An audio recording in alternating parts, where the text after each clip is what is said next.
우리에게 주시는 하나님의 말씀은 요한복음 5장 1절에서부터 9절까지의 말씀입니다.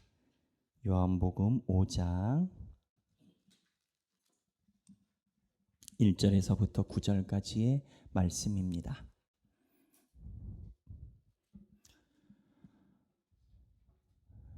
한 목소리로 같이 봉독하겠습니다. 그 후에 유대인의 명절이 되어 예수께서 예루살렘에 올라가시니라. 예루살렘에 있는 양문 곁에 히브리 말로 베데스다라 하는 못이 있는데 거기 행각 5이 있고 그 안에 많은 병자, 맹인, 다리 저는 사람, 혈기 마른 사람들이 누워 물의 움직임을 기다리니 이는 천사가 가끔 못에 내려와 물을 움직이게 하는데 움직인 후에 먼저 들어가는 자는 어떤 병에 걸렸든지 낫게 되밀어라. 거기 38배 된 병자가 있더라. 예수께서 그 누운 것을 보시고 병이 벌써 오래된 줄을 아시고 이르시되 내가 낫고자 하느냐. 병자가 대답하되 주여, 물이 움직일 때에 나를 못에 넣어주는 사람이 없어 내가 가는 동안에 다른 사람이 먼저 내려가나이다. 예수께서 이르시되 일어나 내 자리를 들고 걸어가라 하시니 그 사람이 곧 나아서 자리를 들고 걸어가니라. 아멘. 이 말씀은 살아계신 하나님의 말씀입니다. 오늘 본문은 저희가 잘 아는 내용입니다. 어떤 내용이냐? 몸을 잘 움직이지 못한 사람이 있어요. 이 사람이 가끔 풍문에, 이 풍물이라는 게 중요합니다. 여기 보면 괄호가 되어 있죠. 괄호가 되어 있는 게 성경의 원본으로 발치되는 사본별로 차이가 있습니다. 그래서 이게 성경에서 하나님이 이야기한 내용이 아니라 풍문에 대한 기록이다라고 보고 있죠. 그냥 풍문이라는 것은 사실관계 확인이 필요하다는 거예요. 여하튼 풍문에 천사가 와서 못을 요동시키면 1번으로 들어가면 낫는다. 이 연못에 한 사람이 못 걷는 사람이 주변에 있었습니다. 그리고 그 사람은 1번으로 들어가면 낫는다라는 그 못 옆에 몇 년이 있었냐? 38년을 있었습니다. 38년이면 굉장히 긴 기간이죠. 그때 예수님이 지나가다 그 사람을 만나셨습니다. 예수님은 이 사람이 오래 있는 줄 아셨습니다. 그리고 아마 이 환자도 예수님을 알았을 겁니다. 왜냐하면 예수님이 예루살렘에 올라가셨을 때는 성경 기록에 의하면 이미 예수님에 대한 소문이 삽시간에 퍼져 있을 때였던 겁니다. 그러니까는 기적을 행하시고 물을 변하여 포도주가 되게 하신 기적 능력자인 예수님을 알았을 겁니다. 38년 된 병자와 예수님이 만나서 예수님이 이 사람을 걷게 하신 내용이 오늘 본문입니다. 그런데 특이한 점은 예수님이 이 병자를 만났을 때 물어보신 첫 대화가 아주 특이합니다. 뭐라고 하셨습니까?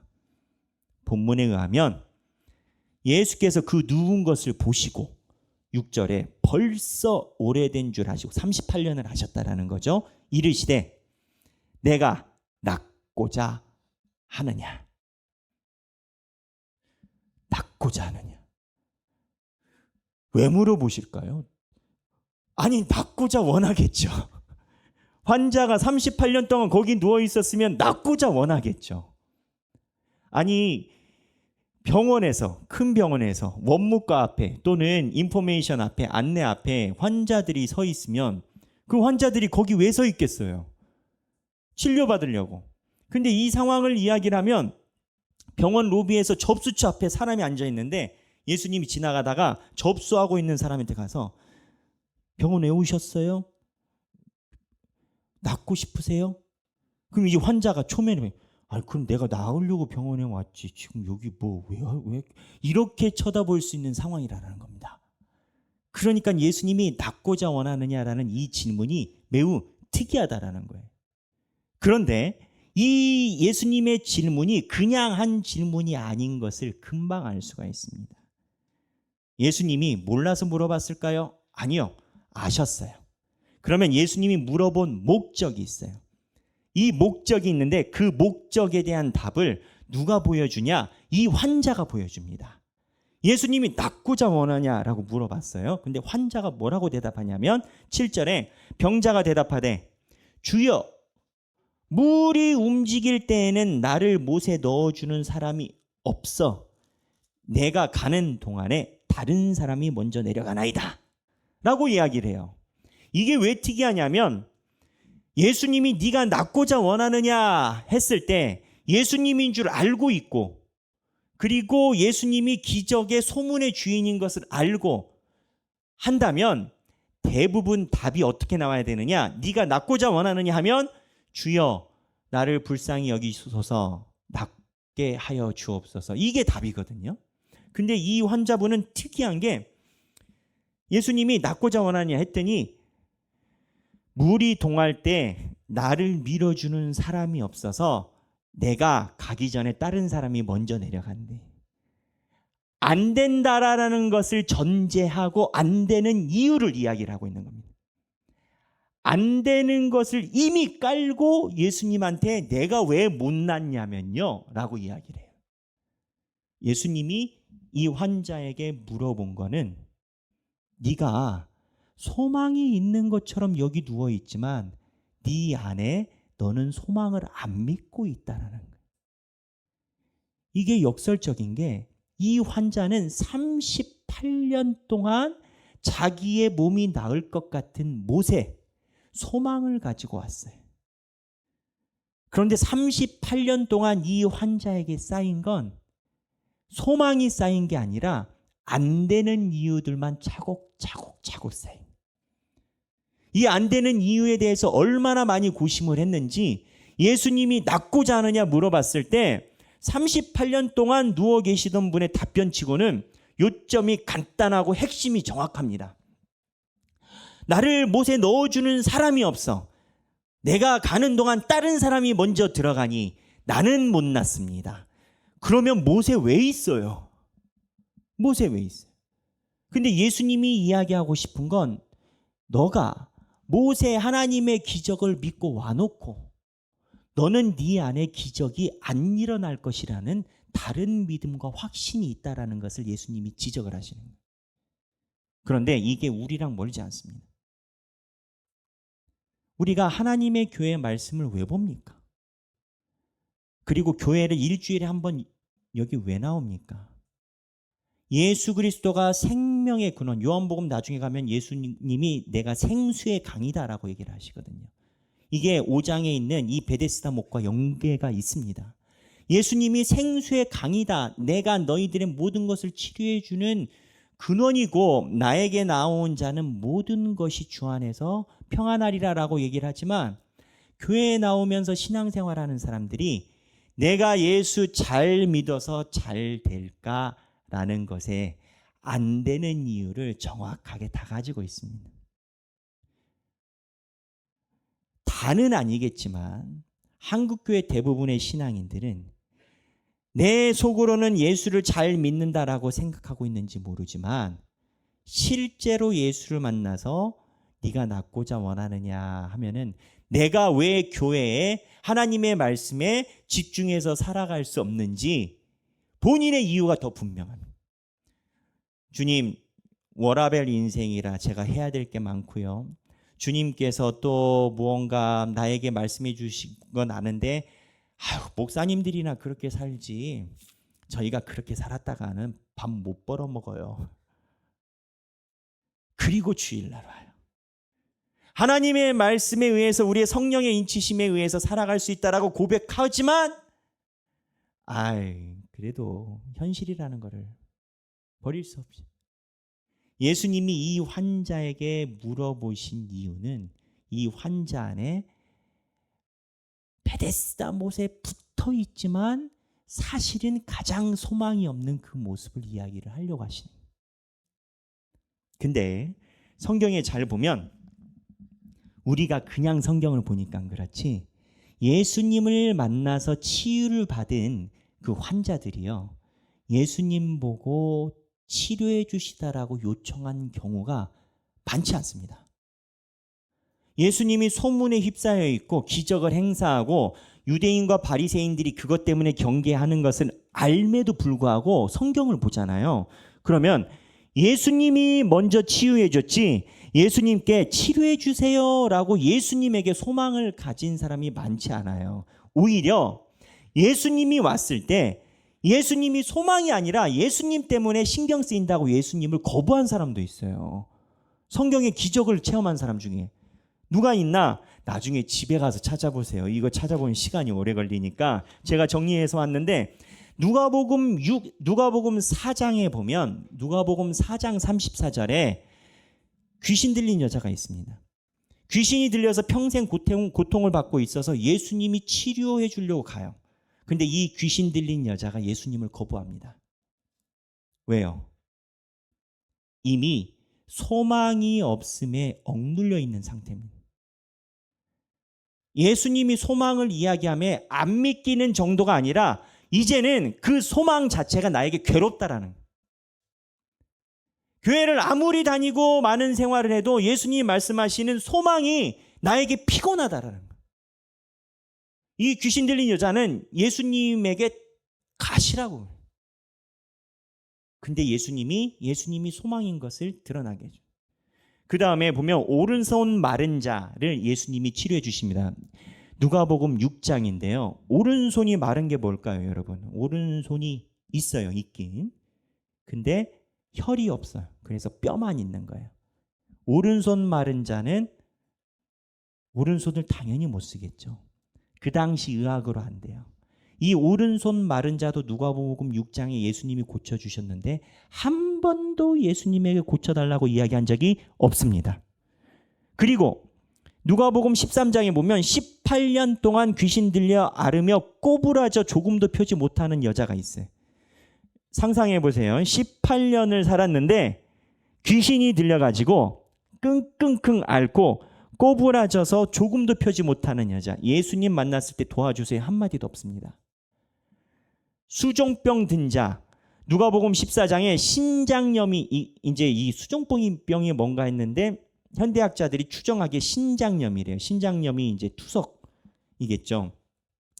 요즘은 투석이 가능해서 이러한 시대를 살고 있지만 예수님 시대 투석이 어디 있습니까? 배도 못 가르는데.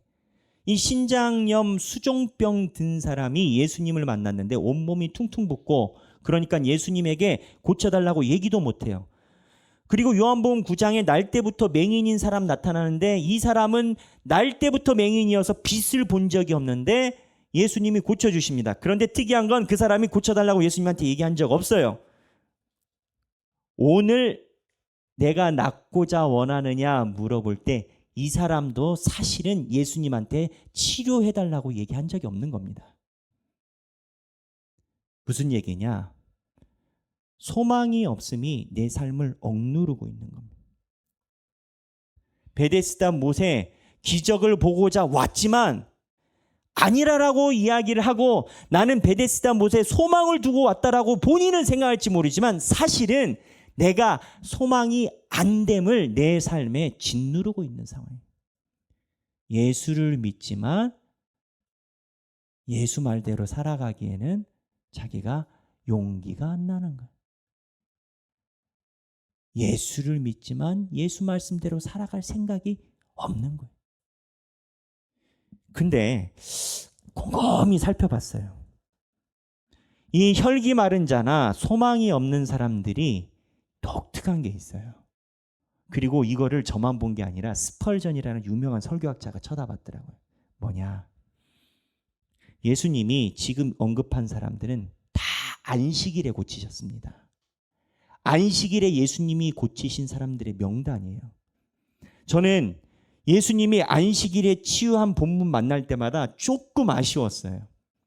안식일에 굳이 고쳐가지고 바리새인 사두개인이랑 그렇게 싸움이 나요. 안식일에 고치면 싸움이 나요.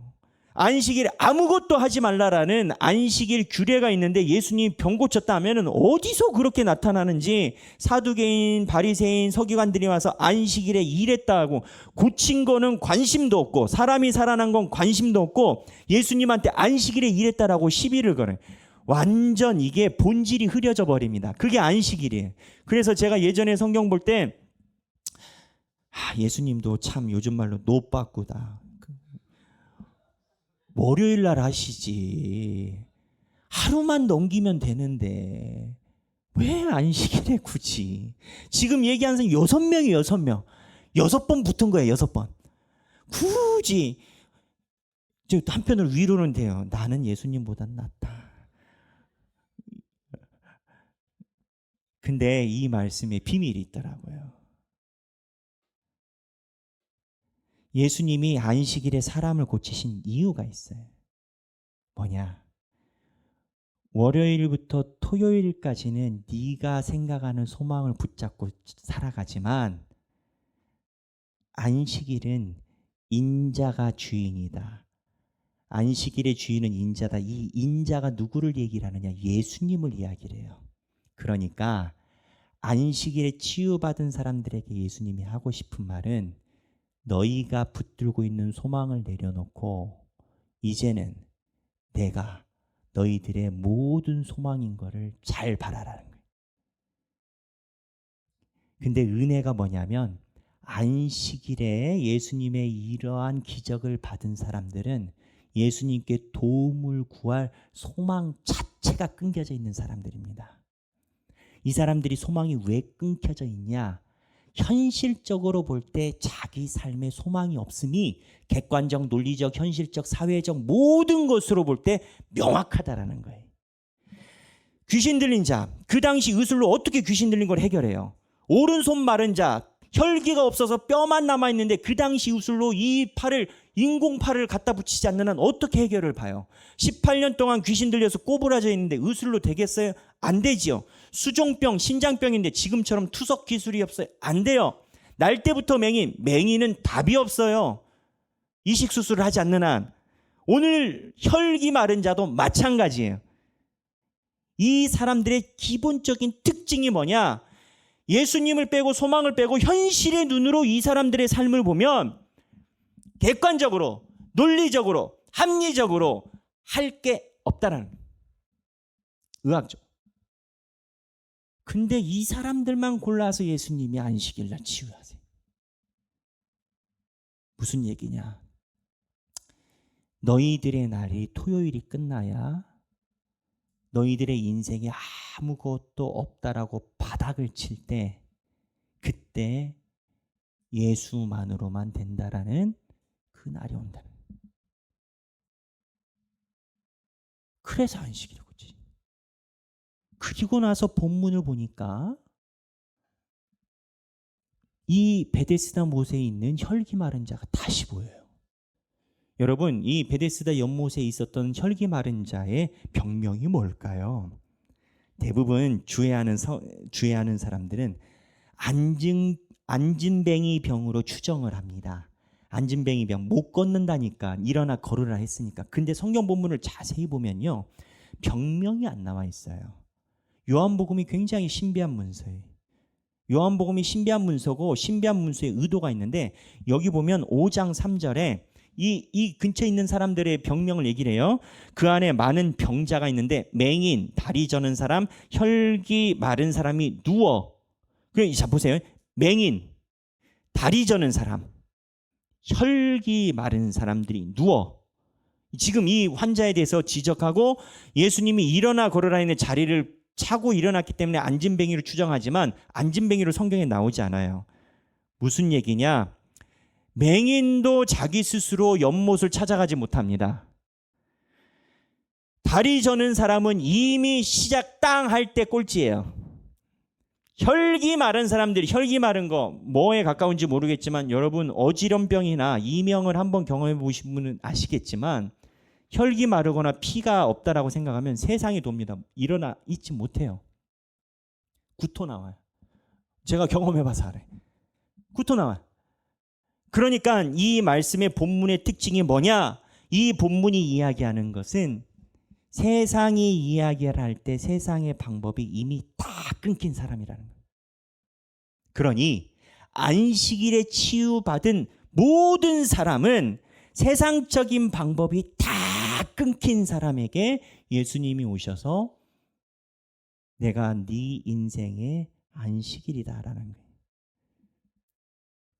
이렇게 보면 사실 우리도 우리의 신앙생활이 안식일에 있어야 됩니다. 그런데 이렇게 예수님이 접근하시는 방법을 보면 내 신앙생활이 안식일에 없을 수도 있습니다. 베데스다 연못에 있는 사람은 내가 무엇을 원하느냐 물어볼 때 자기의 자의식은 내가 하나님의 영을 의지하고 안식일에 있다라고 착각했을 겁니다. 예수님이 네가 낫고자 원하느냐 물어보신 게 야, 너는 하나님의 생명 속에 주일날 있다라고 생각하는 것 같지? 네가 낫고자 원하느냐 내가 물어볼 때 너 뭐 얘기해? 안 되는 것만 주렁주렁 얘기해. 현실적으로, 객관적으로, 이성적으로. 예수님이 그거 몰라서 물어봤겠습니까? 그 환자에게 필요한 건 주님을 만났으면 주여 내가 낫고자 원하나이다 라고 해야 되는데 본인의 생각엔 자기가 신앙이 있는 것 같고 본인이 예수님을 믿는 것 같은데 본인이 하나님의 말씀을 따르는 것 같은데 제일 안 믿는 게 예수님 말씀이랑 하나님 말씀이에요. 베데스다 연못에서 자기가 나을 것이라고 생각을 하고 붙어 있는 게 아니라 가깝기는 제일 가깝지만 제일 안 믿는 게 내가 나을 거라는 거예요. 역설적이에요. 예수를 믿지만 내가 제일 안 믿는 게 예수예요. 예수님이 이거를 지적하고 계십니다. 예수를 믿는다라고 내가 현혹시키지만 내가 예수가 없어요.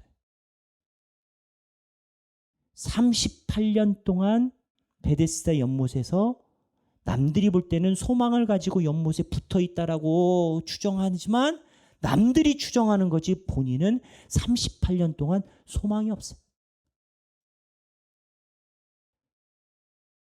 이래서 주님이 안식일을 그 베데스다 연못에 있는 환자에게 요구하신 겁니다. 네가 이제는 토요일을 마무리하고 예수가 주인인 안식일로 넘어와야 된다라는 거예요. 그거를 일깨워 주기 위해 연못에 있는 환자에게 굳이 생뚱맞게 환자 보고 네가 낫고자 원하느냐. 어쩌면 이게 우리를 향한 주님의 질문일 수 있습니다. 여러분은 교회에 왜 오셨습니까? 여기에 왜 앉아 계십니까? 인생의 주인과 주관자와 나의 전능자가 예수님이라고 확신하십니까? 하나님의 교회는 하나님의 말씀만 우뚝 서야 된다라고 확신하십니까? 아니면 내 삶에 주님의 음성이 들리는 말씀만이 가장 중요한 절대 기준이라고 과연 믿고 살아가십니까? 그게 되지 않으면 여러분은 쓸모없는 시간에 결과 없는 에너지를 소비하고 있는 줄도 모릅니다. 예수님은 이거를 물어보신 겁니다. 그렇다면 우리의 신앙은 언제 이거를 확신하게 될까요? 고난입니다. 죽음에 이르는 병 얼마 전에 얘기를 했지만 죽음에 이르는 병을 쓴 그 작가는 우리에게 그 얘기를 합니다. 고난은 우리에게 너무 소중한 거다. 하나님이 주시는 은혜가 고난이라고 얘기를 합니다. 왜?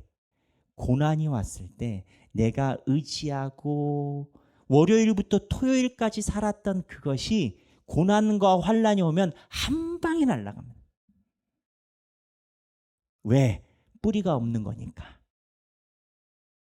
하지만 하나님이 너희들 죽어봐라 라고 그렇게 고난과 환난을 날리는 게 아니라 고난과 환난이 날라와서 광야에 섰을 때 너희가 그 광야에 혼자 있을 때 남아있는 게 무엇이냐?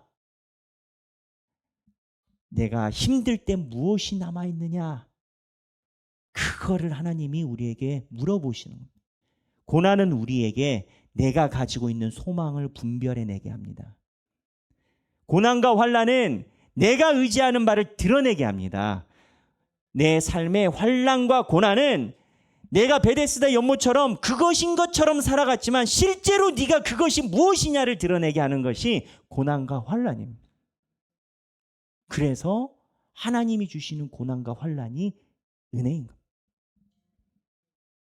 제가 신학대학교 다닐 때 벌써 오래됐죠. 이제 전 학부 때부터 신대원을 신학교를 다녔으니까 장신대를 갔는데 한국교회에 유명하신 목사님 중에 우리 통합교단에서 세계적으로 존경받는 분이 있습니다. 그 황경직 목사님이란 분입니다.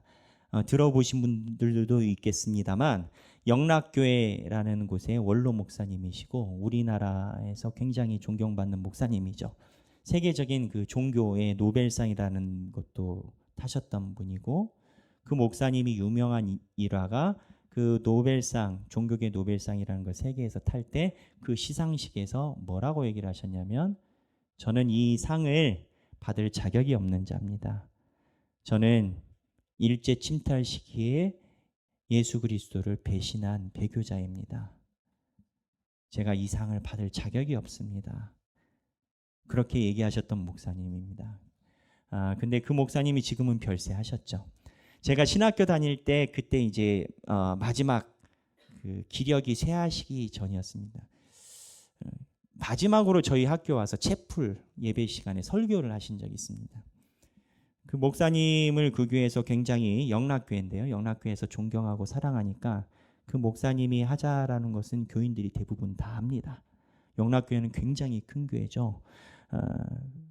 목사님이 얘기를 하십니다. 저희 신학생들을 앞에다 두고 그 설교가 저는 언제나 귀에 맴맴도는데 그 한경진 목사님이 저희들에게 말씀하실 때 일화를 얘기를 해주셨습니다. 자기가 피정 그러니까 은퇴하고 건강이 좋지 않아서 교회에서 제공해준 별장에 가서 쉬고 있는데 한 목사님이 힘들게 날을 새가지고 찾아왔다라는 겁니다. 그래서 만났습니다. 젊은 목사님이신데 이제 한경진 목사님이 나이가 많으시니까 젊다는 게 몇인지 모르겠는데 그 목사님이 무릎을 꿇고 눈물 흘리면서 목사님 제가 교회를 건축하고 섬기다가 저희 교회가 빚이 너무 많아졌습니다. 저희 교회가 너무 힘듭니다. 목사님 부도 처리될 것 같습니다. 저를 도와주십시오 라고 눈물을 흘리더랍니다. 그래서 그 목사님이 그 장면을 우리에게 물어보시고 뭐라고 얘기를 하셨냐면 목사님 머리에 손을 얹고 안수하면서 목사님 그 자리가 주님을 만날 자리입니다. 이러셨다라는 겁니다. 목사가 목사에게 한 말입니다. 여러분 우리가 가지고 있는 삶에 수없이 많은 문제가 있습니다. 저는 목회를 하면서 하나도 제 힘으로 되는 게 없다라고 생각합니다. 어려운 일이 있을 때마다 하나님의 이름이 드러나지 않고서는 나아갈 수 없음을 저는 많이 느낍니다. 여러분들 삶에 가지고 있는 삶의 제목들이 다 있습니다. 부도의 문제, 재정의 문제, 건강의 문제 있을 수 있습니다. 그러나 여러분 기억해야 됩니다. 거기가 예수님 만나야 되는 자리인 겁니다. 그렇게 될 때 그 삶의 환난이 나의 안식일이 될 것입니다. 신앙생활하면서 우리가 주님 앞에 다 안식일을 가지고 있지 않습니다. 안식일의 개념은 예수만이 나의 주인인 일생인 겁니다. 오로지 주님의 만나는 그 자리에서 하나님이 주시는 평안 속에 거하시는 저와 여러분들이 되시길 주님의 이름으로 축원합니다. 우리 이 시간에 찬양하기를 원합니다. 예수 이름 높이세라는 찬양입니다. 이 찬양에 보면 그렇습니다. 수많은 무리들이 줄지어 주님을 보기 위해 따르네. 평범한 목수이신 그분 앞에 모두 경배하네. 모든 문제 하나하나 죽음까지도 힘을 잃고 근데 여러분 여기 가사에서 문제들이 하나하나 힘을 잃어가고 죽음까지도 힘을 잃어간다라는 이 메시지가 중의적인 표현입니다. 너무 힘들면 죽을 힘도 없다라는 말이 있습니다. 내 인생에 눈물이 마르면 눈물 나올 힘도 없다라고 얘기를 합니다. 그때 생명의 근원 대신 예수 이름 앞에 모든 권세들이 굴복하네. 예수 이름 높이세, 능력의 이름. 우리 삶의 자리에서 우리 하길교회 성도들이 모두 다 주님의 안식일에 참여하는 자가 되시기를 바랍니다. 찬양하겠습니다.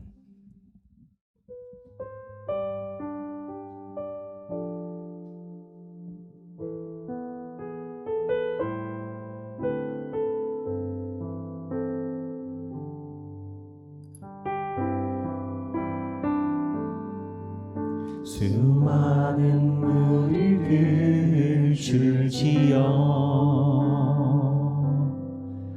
그분을 보기 위해 따르네. 평범한 목수이신 그분 앞에 모든 무릎이 꿇어 경배하네. 모든 문제들 하나하나 죽음까지도 힘을 잃고 생명의 근원 되신 예수 이름 앞에 모든 권세들 굴복하네.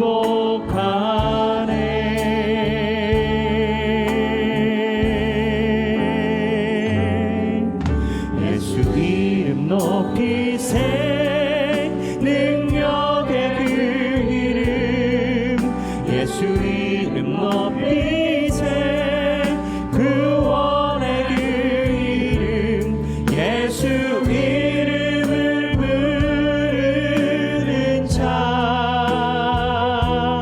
예수 이름을 믿는 자, 예수 이름 앞에 나오는 자 복이 있도다. 나의 계획이 실패하고 나의 계획이 실패하고 나의 소망이 끊어질 때 나의 소망이 끊어질 때 삶의 주관자 되신 삶의 주관자 되신 그분 앞에 나의 무릎이 꿇어 경배하네. 나의 삶을 그분께 맡길 때 나의 삶을 그분께 맡길 때 비로소 나의 마음 평안해. 구원의 반석 되신 예수 이름을 소리 높여 찬양해.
오는 자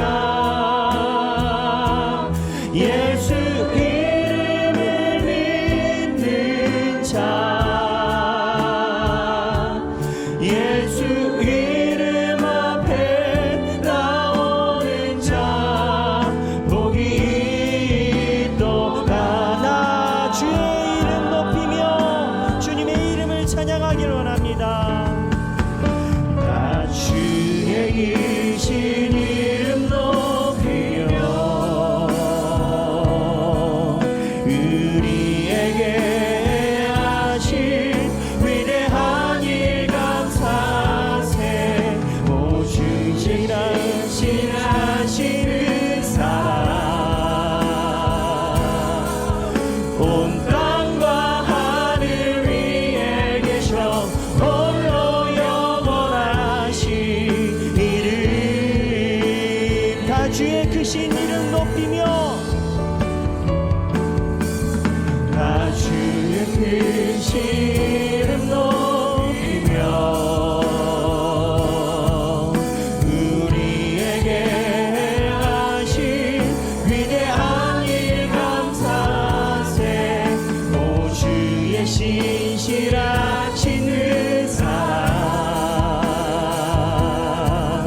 온 땅과 하늘 위에 계셔 홀로 영원하신 이름. 우리 이 시간에 기도하기를 원합니다. 하나님 아버지, 내 삶에 가슴 깊이 누르고 있는 문제가 있습니다.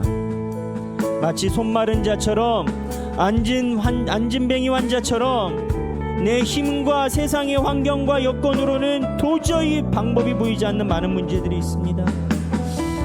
하나님, 우리가 그 자리에서 주님을 만나게 하여 주시옵소서. 하나님, 우리가 그 자리에서 예수 그리스도의 이름을 외치게 하여 주옵소서.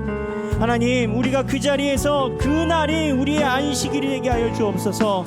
각자 삶의 자리를 놓고 주님께 기도하시겠습니다. 하나님 아버지, 우리가 주님 앞에 나와 기도합니다. 하나님 아버지, 우리가 주님을 의지하고 기도합니다. 아버지요, 내 삶에 가지고 있는 문제, 우리의 삶에 해결되지 않는 많은 문제들을 주님 앞에 가지고 왔으니 아버지요, 그 자리에 예수의 이름이 높여지게 하여 주시옵소서. 예수의 이름을 높이는 자, 예수의 이름을 세우는 자, 주님께서 그 자에게 복이 있다라고 하셨습니다. 하나님, 우리의 삶이 주님이 원하시는 그 자리에서 예수 그리스도의 이름이 높여지는 삶이 되게 도와주시옵소서. 하나님, 부채의 문제가 있습니다. 하나님, 가정에 말하지 못한 관계의 문제가 있습니다.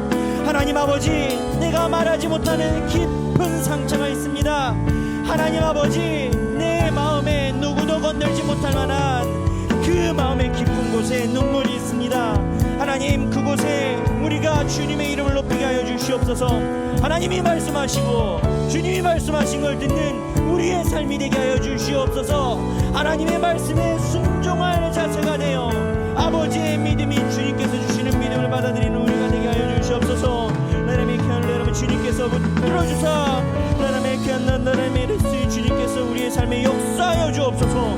하나님께서 만드사 내 안에 있는 많은 문제들이 주 안에서 되게 하여 주시옵소서. 하나님 아버지, 우리가 그 자리에서 다른 것이 아니라 예수님의 이름을 바라보게 하여 주시옵소서. 예수의 이름이 없었음을 고백합니다.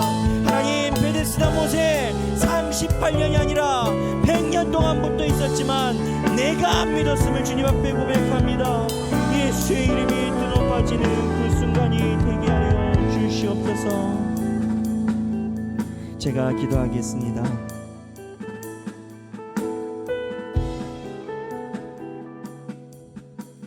하나님 아버지, 우리가 주님 전에 나왔습니다. 하나님, 우리 삶에 많은 문제가 있습니다. 그러나 이 문제들이 주 앞에서 해결되기를 원합니다. 하나님, 우리는 잘 믿는 줄 알았습니다. 베데스다 연못에 가까이 있기 때문에 내가 소망을 가지고 살아가는 줄 알았습니다. 그런데 주님이 우리에게 물어보십니다. 네가 연못 옆에서 낫고자 원하느냐? 하나님, 이제는 우리가 반반 잡았던 손을 내려놓고 예수 그리스도를 전적으로 의지하며 살아가는 삶이 되게 하여 주옵소서. 하나님 아버지, 감사합니다. 우리가 이제는 예수 외에는 남은 것이 없는 환경이 되게 하여 주심에 감사합니다. 내가 그러고 싶어서 그런 것도 아니고 아무도 그렇게 의도하지 않았는데 예수님 외에는 붙잡을 수 있는 게 없는 상황이 되게 하심에 감사합니다.